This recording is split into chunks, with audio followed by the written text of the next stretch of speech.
Sup Shredders, my name is Logan aka Spiderhands and welcome to an SP Reacts where today we have ourselves the album from an act named Modfrey titled Why Would You Care? And if we switch over to here we have ourselves the album on Spotify. It's 12 tracks. We're going to be listening through each of these from start till finish and we're going to hear what we think.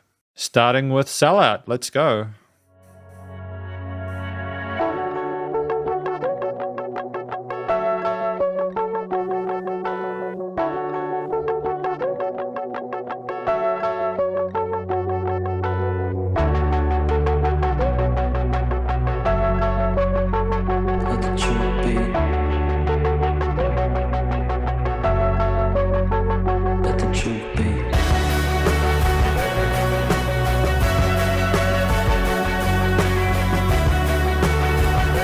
Get that up on the screen there. There we go.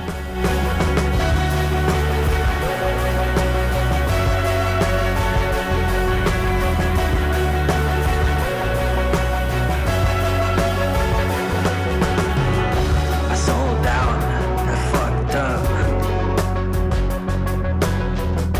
I made this, then I lost ya. I sold out, I fucked up.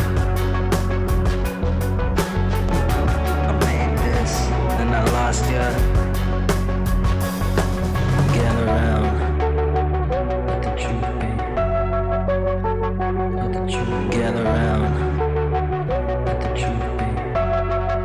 It's about to go down.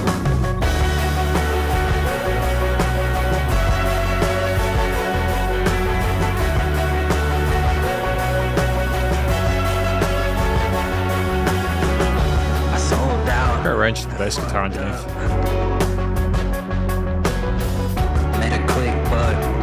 Lost touch.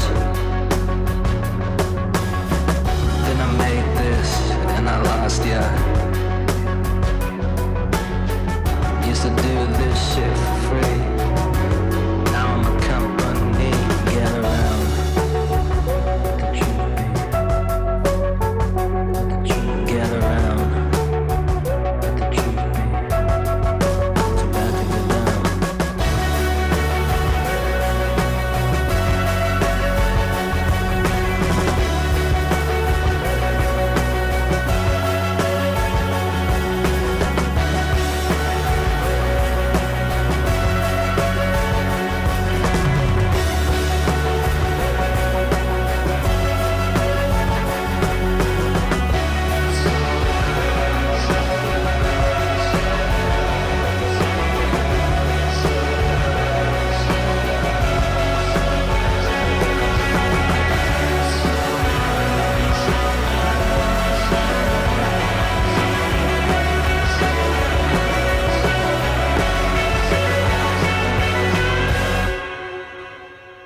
Okay, so that was the opening track off the album titled Sellout. I think this is discussing how he made a bit of money from music and then he eventually lost touch, maybe with the world, maybe with the relationship he had with that other person there.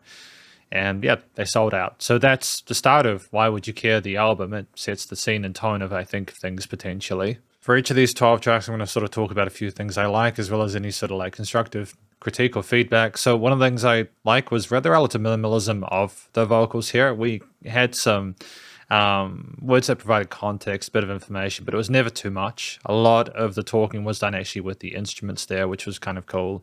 And I appreciate it was kind of subtle and we weren't overloaded with information. I think the studio production as well was solid. We had dynamic range to it. The instruments were captured neatly. There was a bit of compression and distortion to certain parts there with an almost kind of vintage feel to it.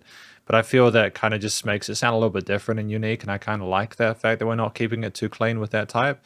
We're still EQing and putting stuff around the stereo field, and we're still having interesting effects of vocal, and the effects chains are handled really well. But it's just the overall sort of style, I think is interesting. And I think as well, it's simply the way that we are playing these instruments, like the guitars with the chordal elements there, the alternate kind of plucked palm muted parts at the beginning there, separate, trying to sort of like build into the bigger theme of the track with dynamic range compositionally as well, performatively. I appreciate the kind of viscous nature of the theme and how it interacts with the bass underneath, with a lot of really cool movement with the bass guitar within that scale and modal relevant modes. I think with the acoustic drums underneath, they just balance out really neatly. This is kind of sort of like a raw feel to it without being too raw. And there's almost a consistency with the reverb tails and the fluffiness of it that kind of almost makes it seem like a dream while we're thinking back on why that we sold out in the first place. So it's an interesting start. We've got Intentional, track number 2 for today.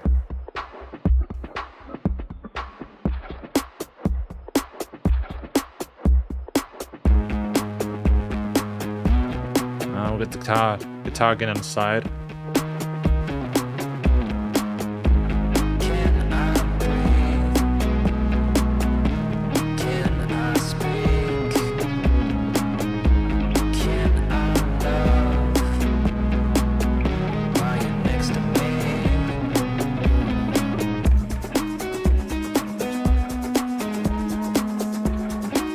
I mean, I wouldn't have picked that oscillating texture in the background, but it's kind of dope that we're doing something unexpected.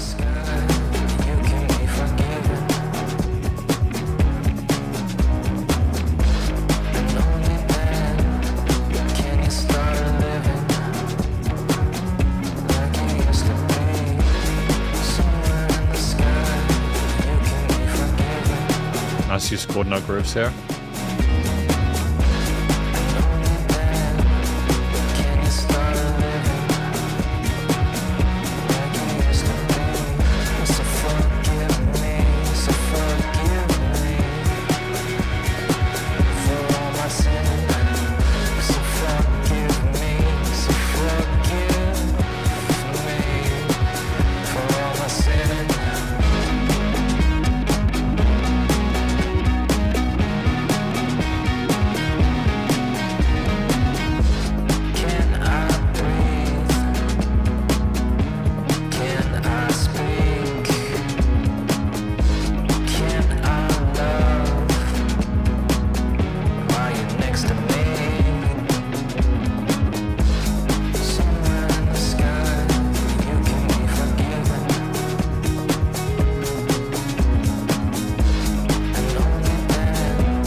And that was it.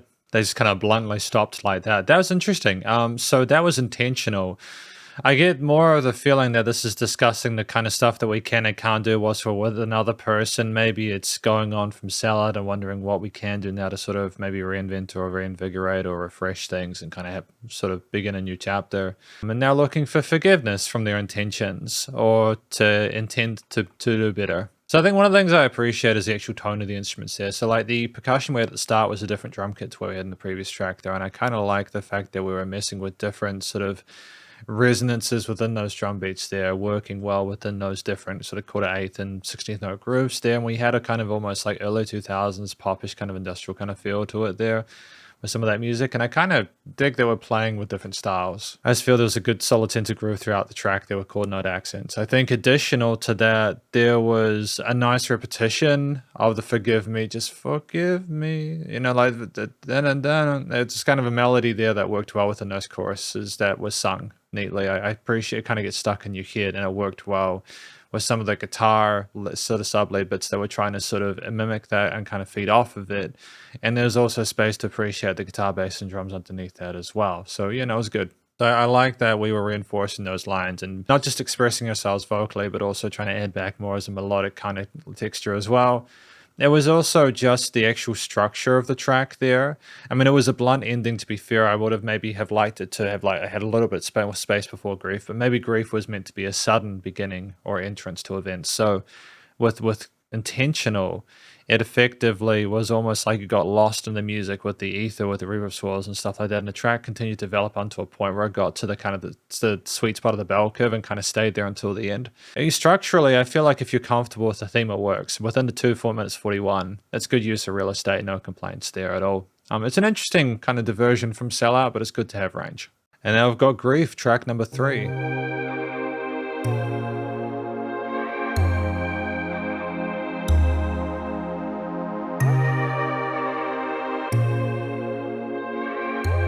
Are those like subtle extensions on those keys or synth pads?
It's an interesting to and fro between the synth vocals and the effects chains on those, and then kind of like having the lead guitars feed off of that.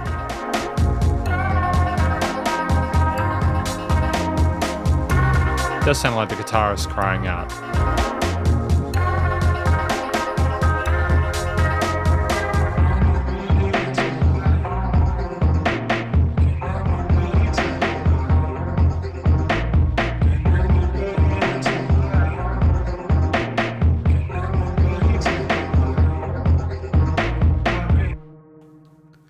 Interesting ending to it. So I've had to listen through Grief again. The vocals are less distinct than they were in previous tracks because of the effects chains on them, which I think is just more of a stylistic thing. Maybe the thought process involved because of the groover feeling are less kind of clear, and that's what they're trying to implicate within it. So I think to comment on what this track is about, I think it is someone maybe working through what they've discovered through intentional and trying to move on from that in a way where it is complicated. Part of the the reason it's complicated, and part of the things I appreciate about it, is the complexity of the overall harmony there. We have these extensions and some sort of like neo-soul or neo kind of like neo-soulish kind of chords there. The portamento between those notes and for the sub pads or whatever, it is fantastic. And there's a slower feel, this halftime feel to the drums, which I think allows for that to occur. It allows for a slower, kind of a slow dance to occur here, where you kind of, especially with the delays on those drum hits there, it's very much kind of you're taking it one step at a time, almost like it's a leap of faith. I think also having the guitar leads sing over top or in the spaces where the vocals aren't is a nice to and fro, as I mentioned during the listening section. I think that's effective because the last thing you need is like 2.5 minutes of just pure context when we're not necessarily sure what the words are. I mean, like, don't get me wrong, one of the things I appreciate is the actual affectation of the vocals, how they're processed, because it is more ambiguous. It kind of, again, reflects more of what I think the track is about, which is why I haven't spoken too much to it. It was kind of within that part. But with the guitar leads especially, it was nice to have them kind of like float around the ether and provide an additional perspective to what is being discussed there. I think this is more of a mysterious song than the previous two, but I feel like the combination of the instrument elements, the lead choices there, and the actual effects process on what we've got with the storyline is what makes this track work. And I don't think there's any weak points to it. Now this one is called Back to Life, track number 4. And you got the spicy, distorted guitar.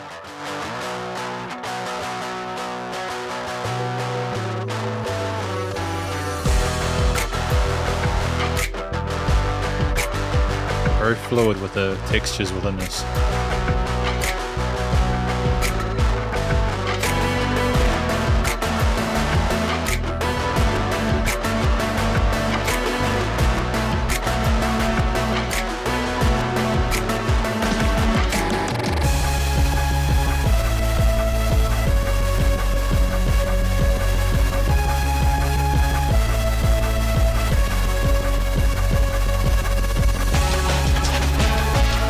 Interesting use of breakbeats here.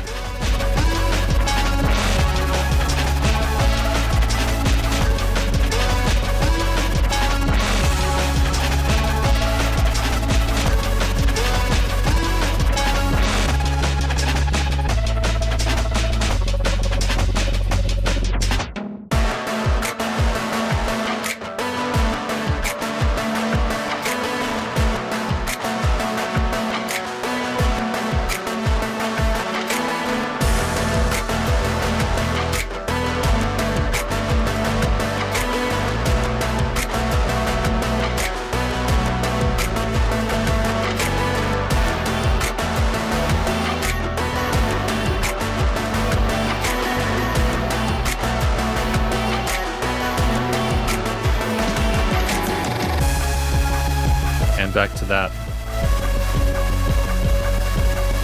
It's always unpredictable every time.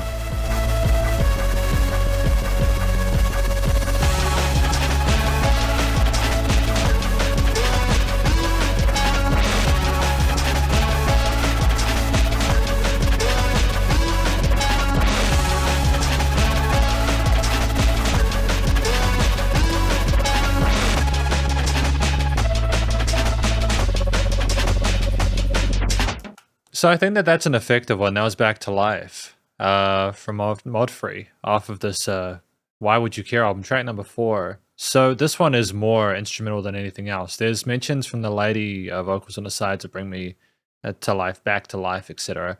But I think this track is almost trying to kind of show the before and after, almost like someone is trying to come back to life, trying to enter the world again after going through that period of grief. So I think one of the things I appreciate about this is the kind of caustic scratchiness of that guitar tone. It's just an interesting texture that we really haven't had that much yet. And I think that it's an interesting contrast with a lot of the smoother textures like the basses, the drums, etc. Even the breakbeats, which are filtered there. It's like a really smooth, relaxed beat otherwise there with us taking our time on the 8th and 16th at a slower tempo, but then suddenly it kind of glitches. And I think that's another thing that works well here, is that it's very kind of static and glitchy, and that requires an understanding of how to do that post-production stuff, how to chop and change and kind of like loop and scuff it in a way which is musical.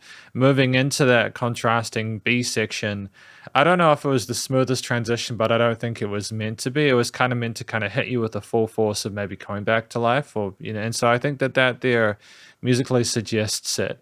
And to have more context provided and further stuff added as we go through the track within this 2-minute 16 piece, which is quite short, it's just within the 2-4 minute sweet spot without missing out any context. Just having those, again, the breakbeat one was just an interesting textural addition, adding a bit of sense of pace and energy to it that contrasted quite well with the halftime drums we had initially.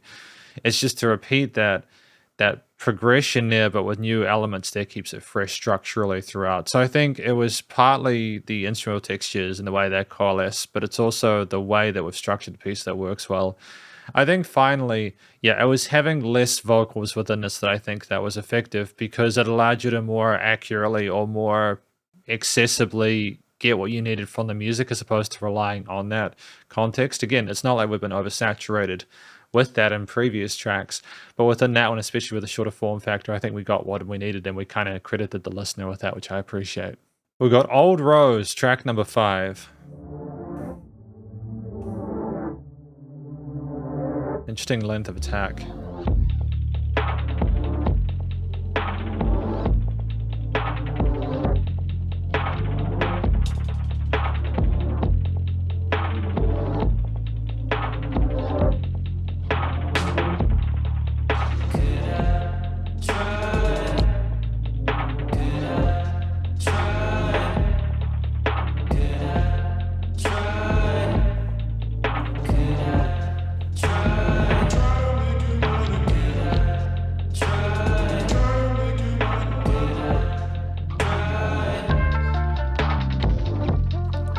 nice spread to the sides. Stone cold with the old rose I hold. Quick story of a heart gone too old. Stone cold with the old rose I hold. Quick story of a heart gone too old. Thought our love had no mold. Thought we were riding the greatest movie ever told. Thought our love had no mold. Thought we were riding the greatest movie ever told.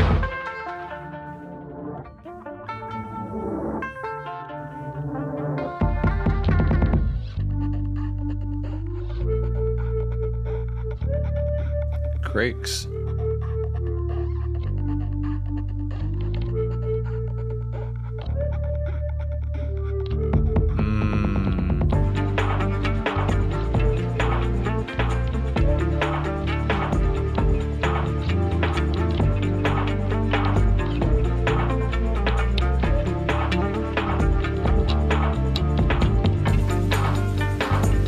It's nicely filled out within the frequency spectrum in a stereo field.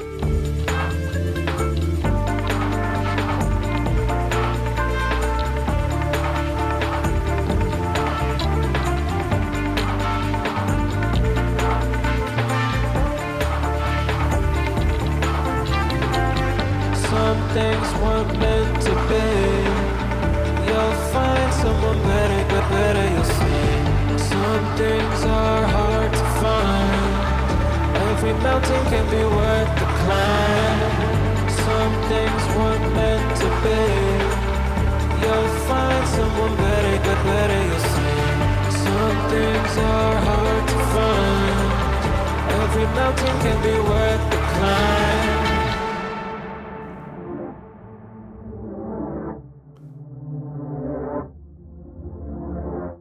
So that was Old Rose, track number 5. I think it was discussing maybe after Back to Life that we accepting that things did not work out the way we wanted to and life is not going to go back to the way that it is. But that if you continue to try and climb that mountain, there may be better things that are going to come out of that. And I appreciate that story. I feel like these are stories that a lot of people are going to find accessible, whether or not they do climb the mountain. Part of what it works with this is the guitar layering. I really appreciate in the second half how it continued to add more and more components there within a track that already had quite a lot going for it. But it was just the way we managed to sort of surround ourselves in the stereo field as well, have things pitched within certain positions in a way that was quite compelling there. They niched well in regards to their respective octave ranges and the overall harmonies, the arpeggios to pick parts, the chords never felt too complicated. I mean, it's also part of it is simply how we started things, to the structurally development of the track from where we began as well, with the production decisions specifically on those synths, the attack levels, the decisions with the way they're phrased and perpetuated through this with the delay, the ping pong delay, the quick delays on those like percussive hits afterwards there. It's just the scene that we're setting here, I think, is effective. And I appreciate what we're trying to do with creating a compelling opening that, is fluid throughout. We've already discussed how it develops in the second half, but the first half as well. Almost like we're kind of rising higher and higher through the track, as if we are trying to climb that mountain and come out of the mire. And I dig that it comes through in a musical way as well as lyrically. It was also good to have the vocals do some kind of rapping stuff here and have a bit of variety there as well. I appreciate when vocalists kind of set a precedent or an expectation at the start, then continue to offer more throughout. I think that it's important to do that. It is a 12-track album, and even though we're nearly halfway, there are still 7 more songs to go. It's like, so it makes me kind of wonder when I hear something different, what else are we going to do? How are we going to keep things intriguing throughout? And I'm glad that we are continuing to show new things. So ultimately, I feel like this is a solid track, one of the more kind of explorative tracks throughout. And at this point in the album, I feel comfortable knowing that the rest are probably going to be good. And now for track number 6, Misunderstood. Interesting ticking sound there.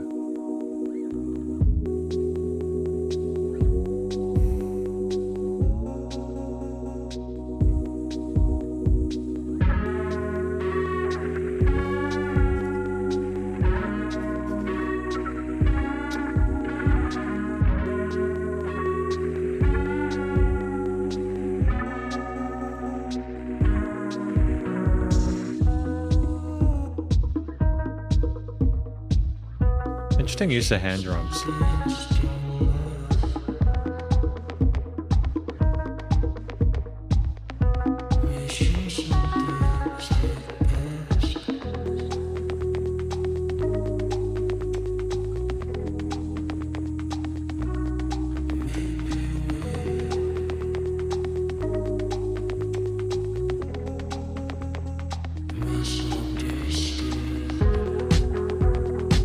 Vocal modulation there, pitch shifting.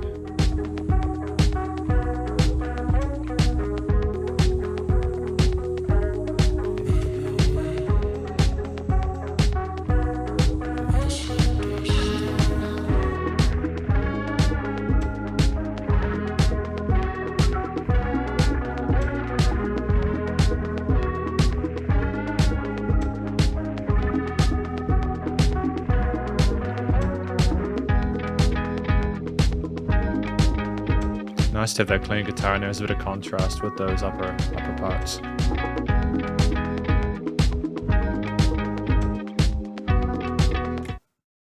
Didn't mean to pause that. Oh. The entered key does that, didn't realize that.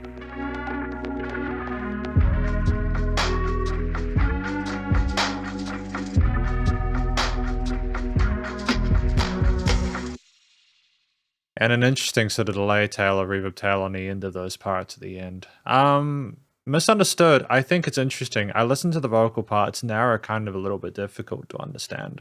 So I kind of wonder if that's on purpose, whether we're trying to make it deliberately like less discernible to kind of affect it that way. If that's the case, it's fantastic. You know, I think one of the things I appreciate is almost how literal we're being to the stuff that we're discussing there. Their creativity to assign that metric, not just trying to tell a story, but trying to get the person to kind of understand it as such, I think is really important. And I feel it just kind of ties it together really neatly. I think as well, the actual studio production with decisions such as the hand drums, I thought the actual tone of those were great.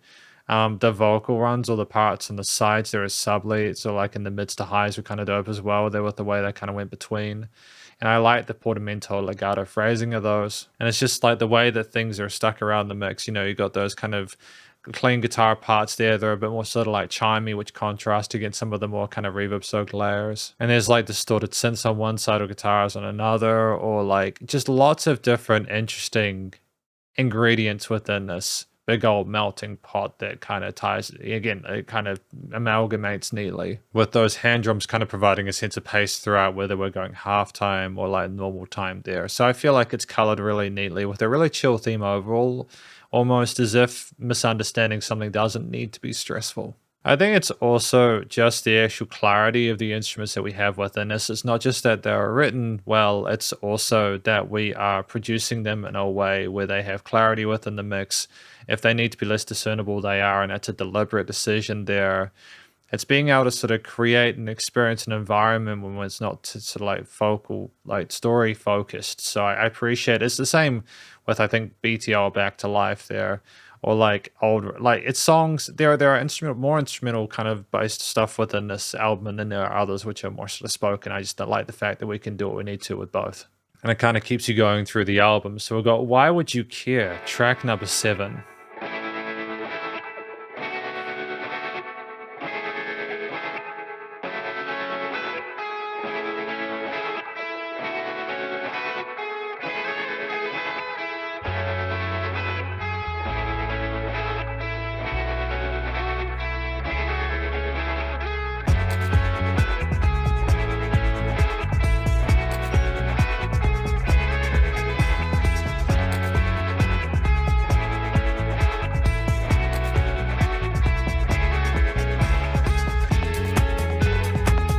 Again, building out on the sides.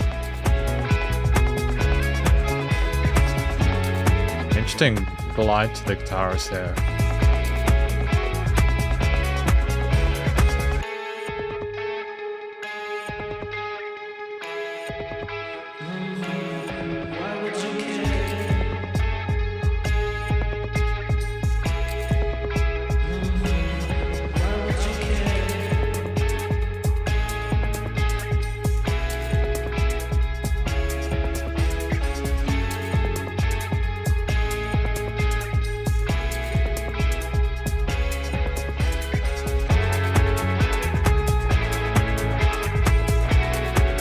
And I mean, it's very simple with the line, right? Why would you care?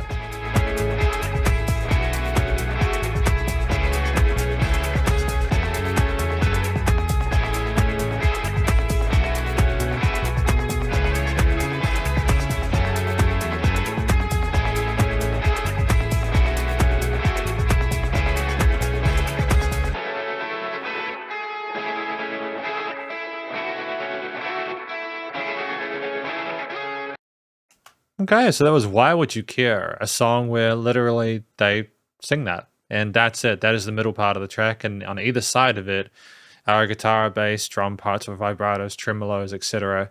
But you have that as a fairly minimalist sort of point of communication there at this point after being misunderstood.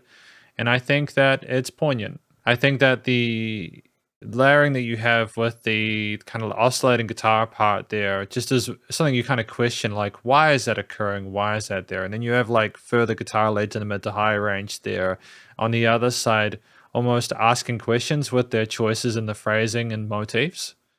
And then the bass that can fall on the low end, so creating a foundation, a ground bed, without you needing a sense of pace with the percussion at that point in time. With an interesting sort of like continuation into chord note grooves when those kicks do start coming in, and you're just kind of pulled into an atmosphere where when we ask, why would you care? It's almost like the moment we get going and come back to life, we kind of understand, actually, no, why would that person have cared about this, etc. You know, what matters to you whether we get going or not? You know, it doesn't matter, you know.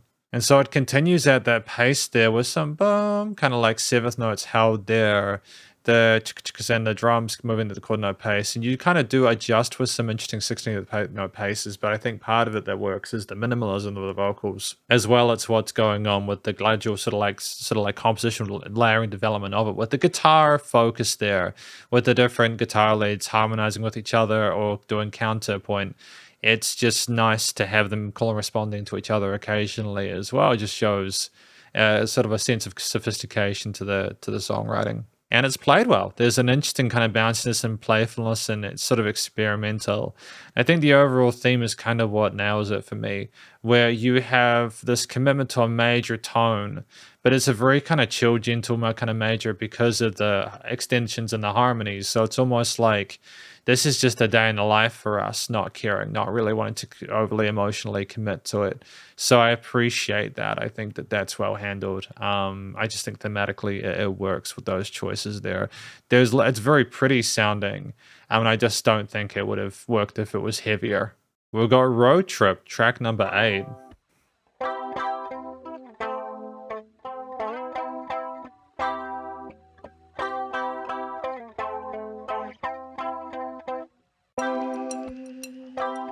And number 2 idea.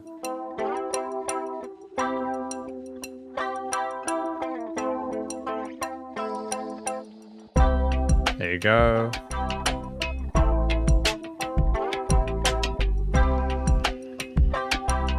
There'll probably be something new here.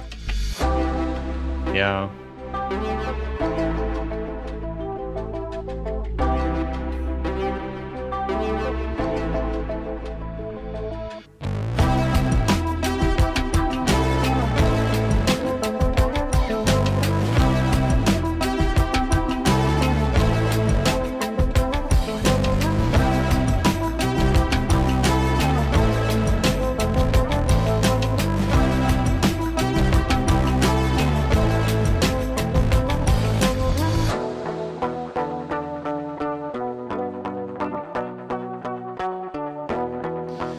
It kind of reminds me of music from indie games.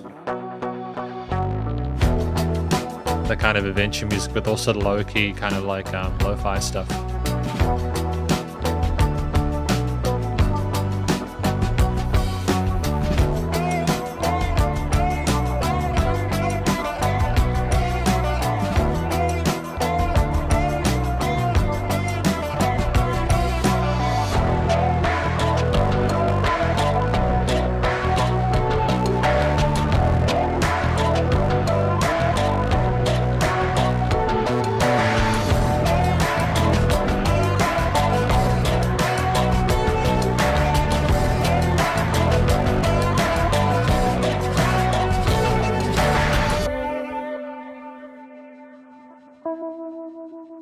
Interesting.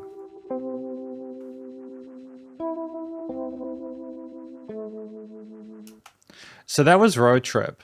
It was again an instrumental. There might have been some vocals involved, but they were kind of very fuzzy sounding melodies. So I think that this track was almost inferring after we asked why the person would care, we just decided to leave and go on our own journey.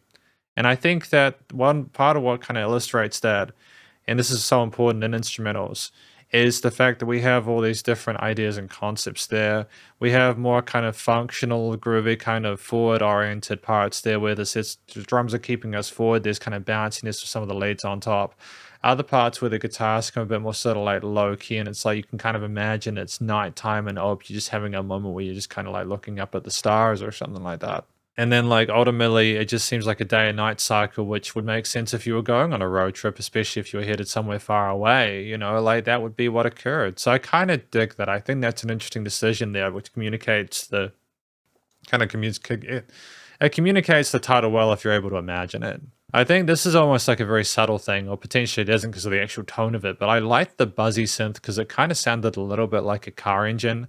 I just feel like it's kind of got a raucous kind of nature to it and texture, but I also appreciate the kind of buzz, like sounds like vroom, that kind of stuff. So I think that if you can get an instrument to sort of sound like the thing that is doing the moving or the traveling, I think that's clever, and it can reinforce the theme was being more akin to the title. I think finally the thing I appreciate is that it's simply another chapter within this album. There seems to be a connection and a journey that we're going through, a progression that makes sense, both thematically, lyrically, and without lyrics. Just you can kind of understand what's going on. And so with albums, you really either need them to be specific, either like variety show pieces with lots of different topics, or the similar genre with lots of different topics explored.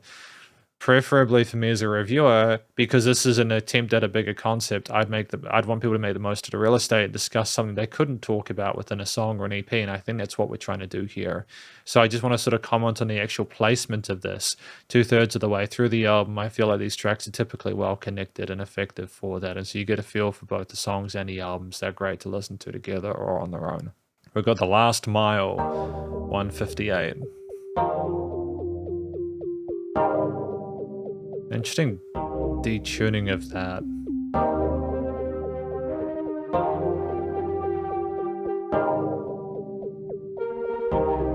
We love a bit crushing, don't we?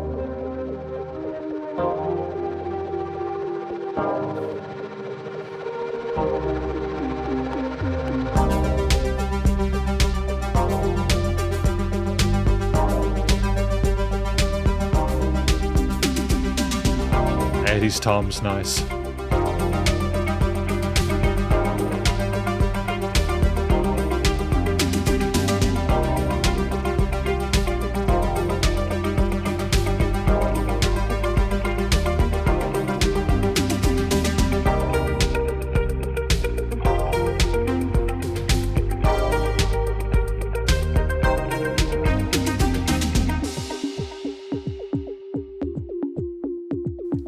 Interesting ping pong delay or panning between those.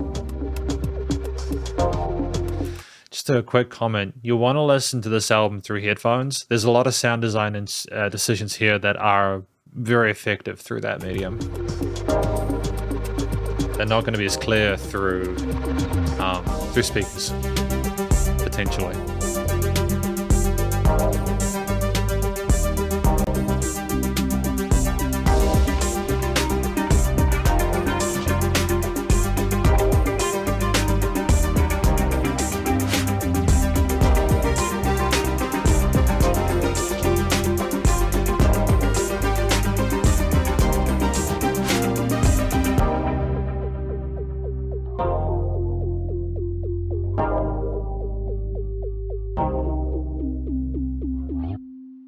So that was Last Mile. That was another instrumental piece. So I assume that is simply that last bit before we get to New York City, which is great. Again, more of the same comments I had previously. I try not to repeat the things I appreciate about tracks. I try to keep it per thing, but yeah, that is there. I think the low-key nature of this track at the beginning there, with the way it kind of enters in a way that's almost sort of like disparate, Like it's very kind of quiet and gentle, but it's got a kind of a sort of a cyberpunk is kind of like dancey feel to it, where it's kind of like you're kind of bopping along, kind of nodding your head and just kind of going, yeah, we're making it, we're chill, things are funky, things are good, things are working out.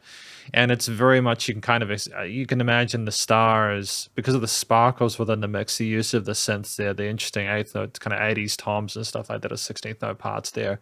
There's just a lot of interesting textural and stylistic decisions here which create a kind of atmosphere. I think it almost kind of seems like almost like a dream sequence or something like that, or it's like what's the word for it? A montage where you're going through all these different elements there to try and get to that final sort of location there. And that digga digga digga digga digga, that kind of like oscillating synthesizer, that kind of triangle, that saw wave one, just has an interesting resonance there where it should be the same, but it goes between pitches and it just kind of adds a bit of kind of life and vibrancy to the piece that just needed to be there in order to keep the motif sounding fresh. I'm not entirely sure why there was the dum da dum bum bum bum bum thing going on there. It's almost like you can feel your blood vessels. Maybe it's the constant pulse of the metronome or something like that, knowing you just got to keep going, keep going, keep going, even if you get tired, that you're eventually going to get there if you continue. I'm not quite sure, but we built ourselves back up there at the halfway point within a sub 2 minute track at 158. That is very short. And I feel like that's good use of real estate here. I think, especially because we're not trying to tell more of a story here, we're sort of more insinuating a part of our journey.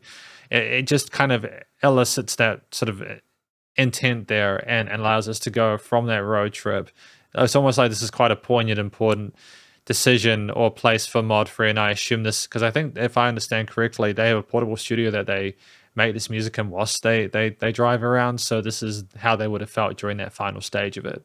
That kind of gradual kind of peter, that gentle kind of like pulse of the synths at the end of the track, you know, outside of the textural stylistic decisions there, the kind of the structure of it, the kind of gentle twos and fros without too many sort of like harsh edges. A minor key that sounds relatively exquisite with the kind of tone of the instruments there, very sleek. And it just sounds like a kind of a chill, kind of calm and sort of happy.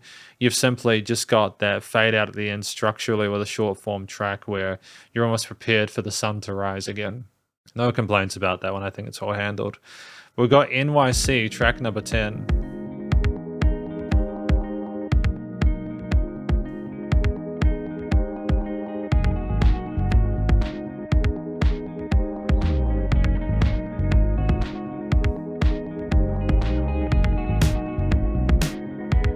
We've got snares as well, that's good.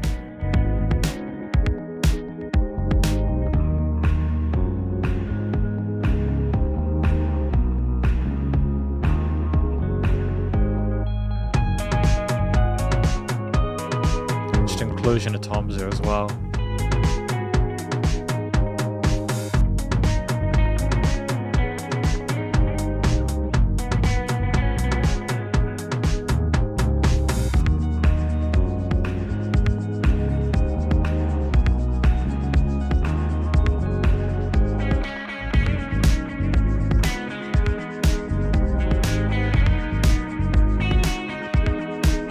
The kick isn't centered, is it? It's an interesting decision to have that there.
interpretation in New York City, eh?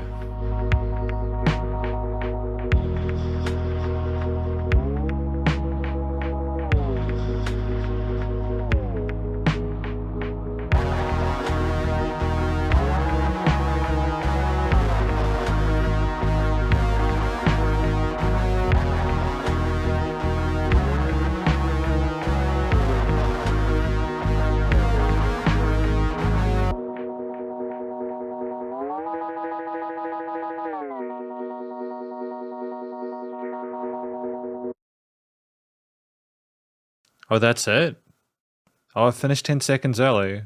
So that was NYC. I think without hearing the vocal, like the story of it, like there was some stuff that was in the background and it's very kind of like muffled, like very kind of distant. I think it's maybe about their experience after going through that last mile to get into New York City. That's where they were headed on their road trip for a new start, you know? And as we kind of rise, almost like the sun is rising, like it's not a super happy sounding track there. It's got this kind of bohemian feel to it. It's very kind of like sevenths and extended there and kind of bluesy incremental parts, but it's got a major overall tone to it. It's got an interesting overall kind of feeling harmonically to it. In regards to the kind of like some of its parts. I mean, like there's a breathiness to some of the lead guitar parts there with the rhythm delay tails and the upper register there, and the bass guitar has a nice funky time kind of like simmering around the place and kind of bouncing around, you know. The chord note groove there were almost kind of like a dum dum dum dum dum kind of like, because there's a lot of different drum grooves. I think it's another point thing just quickly. I appreciate the range on the kit, that we aren't just sticking to our kicks and snares within this one or the hi-hats, that we're including some sort of like fills and really kind of exploring the samplers that we've got going on. But just like the color is maybe trying to infer the overall experience I had within the first time in that place once I got there. I just like the fact that we've got these kind of solo sections relative there where the guitar is telling their story about their own experience there, with the bass being supportive in the low end and the drums providing a foundation groove-wise and rhythm-wise to be able to facilitate that. I think part of what also works about this is the actual way that things are panned. Now, I've spoken about it with other tracks, but with this one, even the kick kind of goes off center a little bit, which is very unusual. It's something that very rarely occurs. We really are kind of like messing around, experimenting with the perception of things for that position and kind of going that within the headphones, which is why, again, I mentioned that listening through this album through headphones is probably a sensible, salient decision, because of the amount of effort put in there by Modfrey. I commend that, and it's something I'll talk about in the overall conclusion, but just the studio production there, the attention to detail, the effects change on things, the way things are leveled within the mix, the way things are spread around is fantastic. And with a theme that does kind of continue throughout the whole of the 3 or so minutes there, with variations and adjustments, don't get me wrong, there's a lot of performative variety there. There's lots of action and sort of like interesting bits to absorb, especially with some of like kind of the fuzzy vocoder-ish kind of parts later on there, the guitars being really kind of pushed over. Lots of different guitar tones throughout this piece. Like it's actually a pretty good album. Ultimately, it's just a track where I think it's trying to explore all the possible kind of angles that they interpreted on their first impressions there, and I just think that it's nice to have that in musical format. It's definitely got me more interested about that place as well. I just think some of the more pleasant options, such as the synths with like the vibrating synths and stuff like that, the very kind of like gentle tone and feel to those, even with the fuzzier parts being a bit kind of like dissonant, they aren't too much. We're very kind of careful about our sort of decisions there. So I just feel overall it's a very good track. We've got Dawn, track number 11.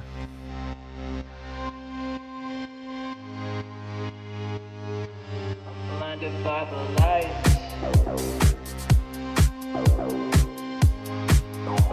Interesting.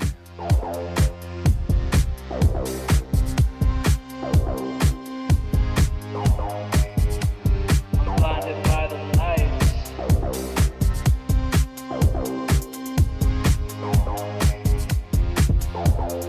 Go wait there. Go wait there. Go wait there. Go wait there.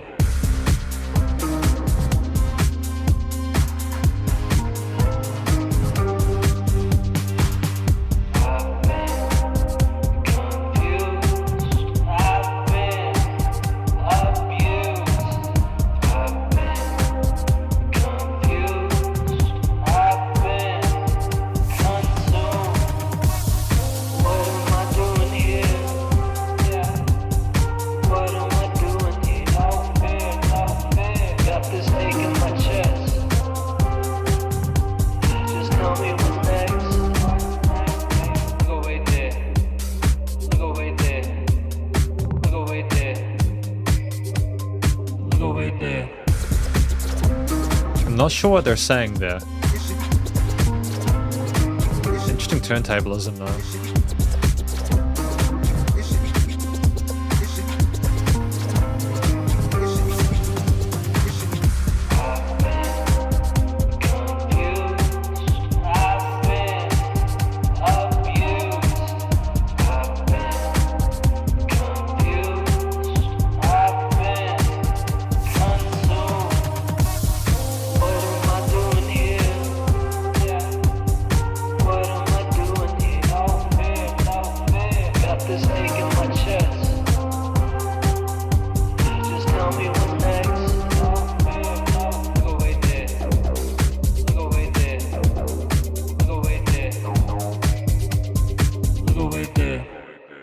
Okay, so that was Dawn. Dawn, I think, is more about the person, Modfrey, waking up in the morning, wondering what they're doing there. They've been consumed and abused and they're confused. And maybe the Dawn is them realizing what they have gone through. Maybe the Dawn is getting to this new place and maybe having a sense of imposter syndrome or wondering what the hell they're even doing going to this new place and wondering what comes next, etc. Maybe that was why the theme harmonically of NYC was a bit more complicated, because there were some sort of bittersweet feelings or emotions presented there, or maybe the actual theme mood itself was that. But I think one thing that kind of intrigues me about this is the minor theme to it. I'm not one to tell someone how they should feel about a thing when they're writing a song about it. And the theme itself makes sense with what we're discussing within the subject matter, because it's a minor oriented part, especially with those synths from the beginning. There is no confusion about that.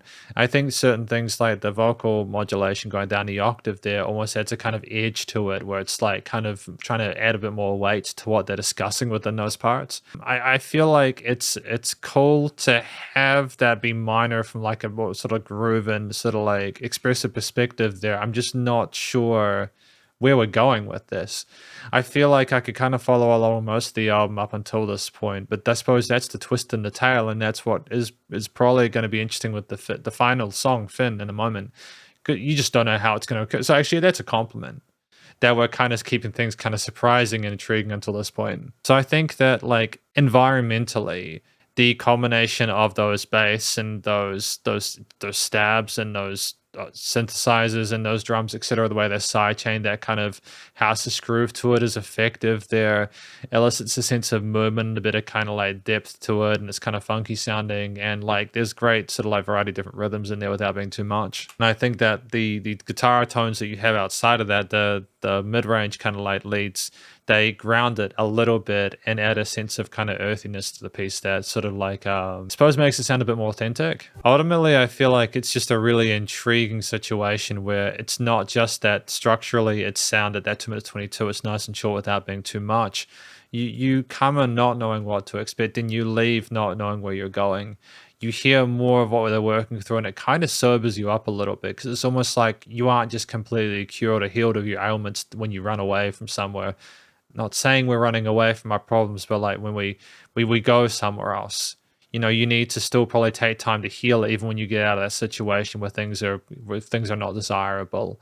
And so I think that's a kind of really kind of accurate, honest representation of what we're going through, and that's a brave thing for Modfrey to do, and I appreciate that. So it's a really interesting song to have before the end of an album. There are no complaints about it. It's just unexpected. You know what I mean? But we've got Finn, final track number 12. Even more edge to it.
Yeah.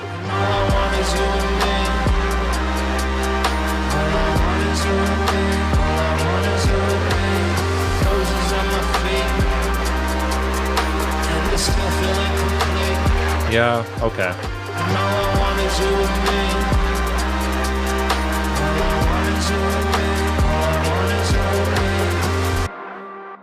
There we go. That's tied it together neatly. No, well done. Okay, so basically, it's as I called it in the previous track. I think what Dawn is trying to suggest is that even though we have gone away from this area, this place, we've tried to drive somewhere new and get away from it and start a new life. And even if we have roses at our feet, even if we are in a position where we're finding success, we're still in a position where we just want that one thing we can't have.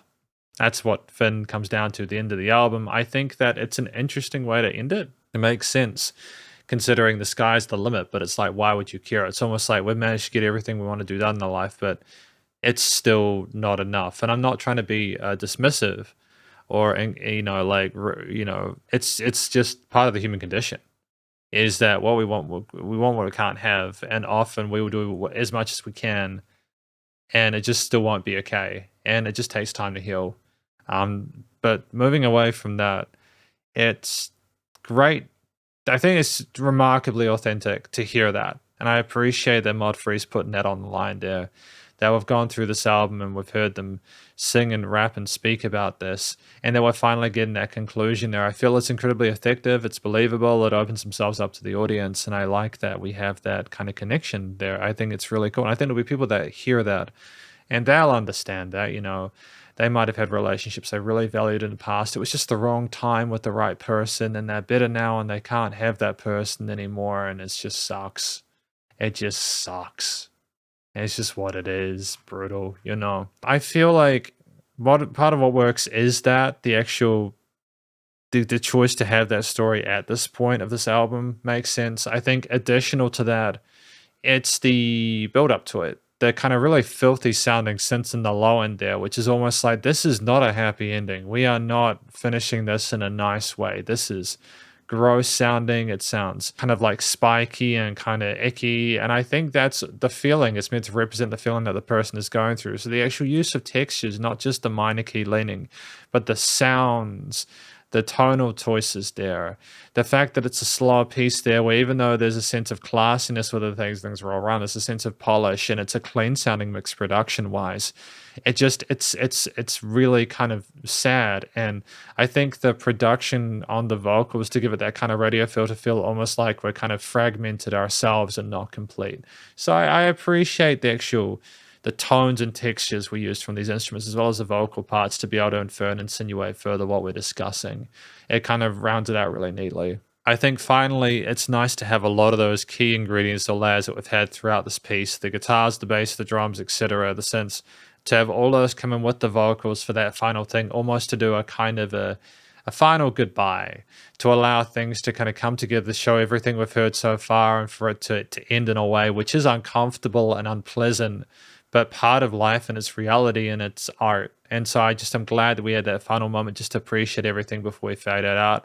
I don't think you could have had a big finish for this. I think it would have been confusing. So I appreciate that we're keeping things relatively minimalist to us still. Like 2 minutes for this was absolutely fine. It was really solid. And I just think that ultimately you just have a nice amount of color despite the minor leaning there that fills out the frequency spectrum and stereo field well and makes for a compelling finale. We're going to talk about this album more in the conclusion. Because welcome to the conclusion of my review of this album from an act named Modfrey, titled Why Would You Care? This section I'm going to be speaking about my overall comments on this album. I've spoken about each of the 12 tracks within their own sort of like mini conclusion, so feel free to check out the timestamps for that in the chapters. But if you're at this point, you've most likely listened through all of it anyways. I think that this album is about someone going through difficulties in their relationship, selling out, being someone they're not, and losing their sense of perspective, and then losing that person that they were with.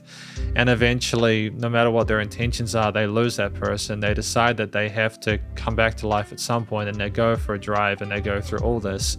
And they get their roses, but at the end, they just still don't feel complete without that other person. And that's why the album is Why Would You Care? Why would you care regardless of what I managed to accomplish or achieve? So I think it's not a happy album. It's a sad one. It's a bittersweet one. because it's just brutal. And I think there'll be people that listen to this and relate to it. I think there'll be people that want a happy ending for this and won't get it and won't understand that because they're not like mature enough to understand that relationships that's just what life is. That's what part of humanity is. But I think that it's great that Modfrey is putting the story out, putting their heart on their sleeve, and I think it's more accurate, honestly, than a lot of albums that come out where like things just do magically get better, and they just don't. Sometimes it takes a lot more time than you expect. I feel like it's real, and I dig that. If I talk about a few things I appreciate overall about this, I think it's both the vocals with the rapping, sung and spoken parts, as well as the filtered and affected parts, and also the lack of them.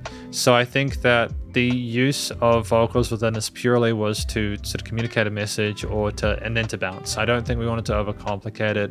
We didn't want to have massive kind of operatic virtuosic performances here. It was very kind of like trendy, kind of poppy in that regard, but with a lot of other genres of music involved. Like so many other genres, it's very difficult to pin this down. But ultimately, it's just when we were there, the words came through clearly for the most part. They had a distinct, unique tone to them per track. But you could still tell it was Modfrey on the mic. And ultimately, you get to the end of it feeling like you've gotten all the context you need, despite the fact there wasn't a lot. There were some tracks where there were no vocals at all, some tracks where the vocals were deliberately sort of demodulated so that you didn't understand what they were saying, and such as Misunderstood.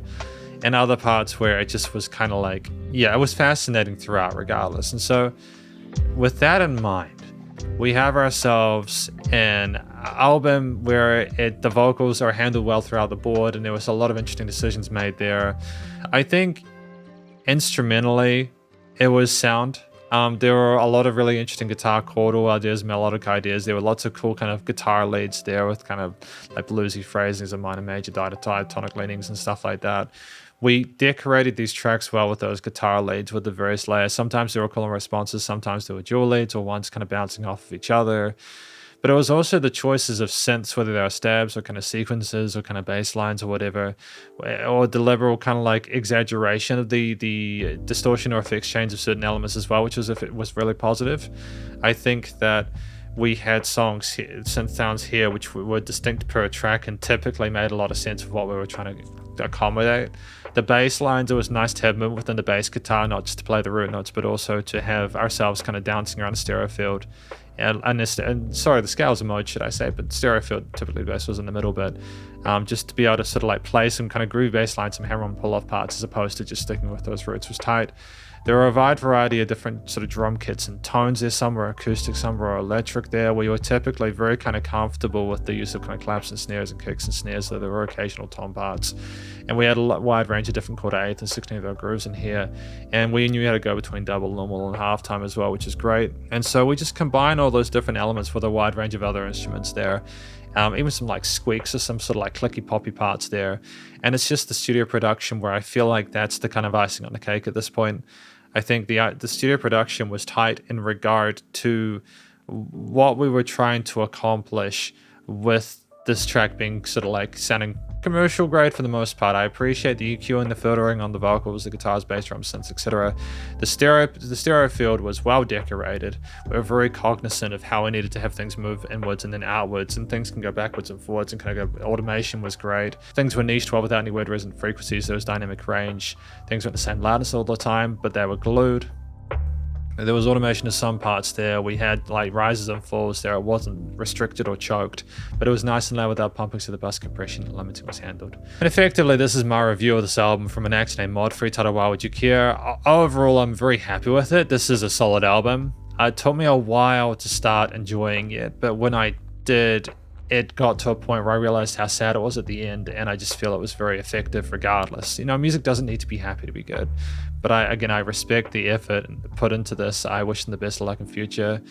Again, this is my review of this album from an act named Modfrey, titled Why Would You Care? And hopefully you enjoyed it. If you did, please do go show them some love via their various social medias and Spotify page, and stay cool and stay safe. And please remember to support your local musicians and artists at this point in time, as they need the help more than ever with all the crazy stuff going on in the world. And I will catch you in the next SP Reacts.